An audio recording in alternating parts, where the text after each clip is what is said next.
In this case study, we'll take a quick look at this design. This girl loves her Labrador, and it was a very simple design to create. Everything I showed you basically in the design section is the skills that I used. It's just a matter of finding those fonts. I found a heart, and I found a silhouette of a dog, and I just put it into the heart, and I just deleted out the area that the dog was in. So it's really that simple, and it sort of just fit around the S when I put it on there. That was just by fluke. I was just trying to find a spot for it, and boom, it kind of fit there. This design literally took me maybe, I would say, about 30 minutes, something like that. And look, I did 231 sales. So if we look at the results here, you can see 231 sales.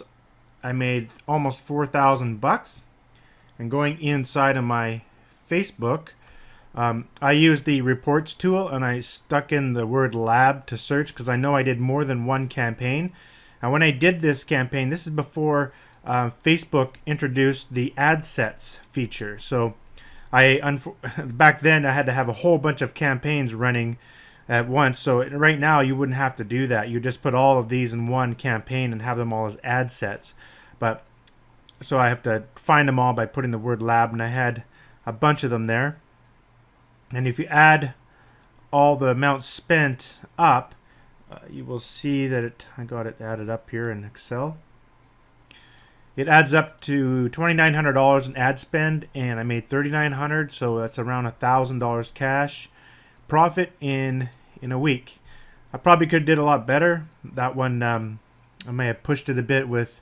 Sometimes I get very aggressive when I see something working, and I'll just jack up the bid amount, and I'll lose some money, and I'm so busy designing software and other stuff that I kind of forget about it. So I'm definitely need to improve my ads a lot, but sometimes I just, $1,000 in a week is pretty good, right? I'll take that any day. Let's go take a look at one of these. Let's see one I spent the most on. The top one there. Let's take a look.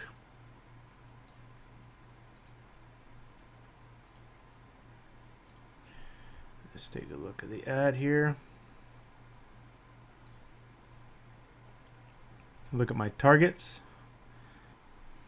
Alright, so you can see that I did a CPC at 25 cents, 20 to 55 female Labrador Retriever, targeting 1 million people in this particular ad, but they're all about the same. A lot of comments, a lot of shares, a lot of likes, and that's the copy that I used. And I did a little fancy image there. Let's go take a look at the other ones there. We'll take a look at all of them. So let's look at. Let's take a look and see.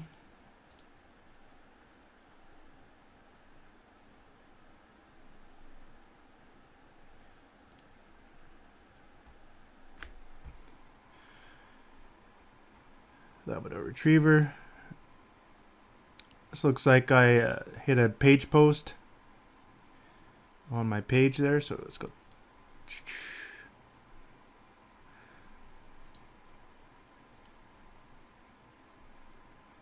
Just want to see if any of the targets actually changed, but I'd like to show you the whole thing here just so you see exactly what I did.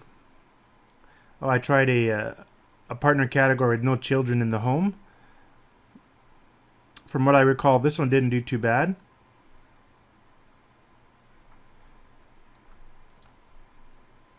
Let's check out this one.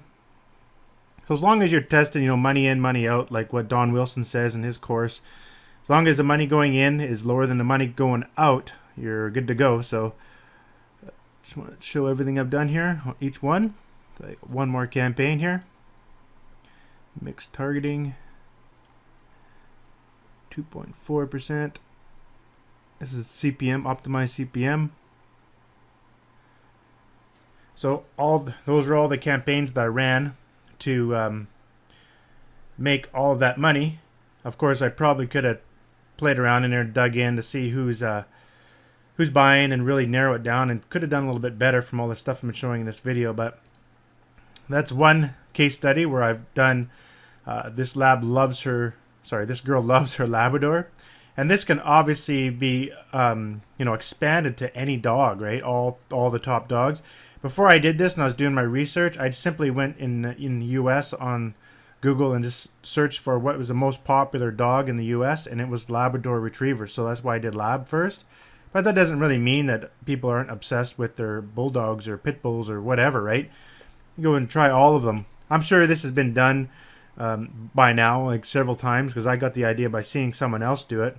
But you can do things like sub-niche it, like this nurse loves her Labrador, or this teacher loves her Labrador. So it could be, you know, sub-niched and kind of continued on and branched out in a whole bunch of different layers. So that's it for this video.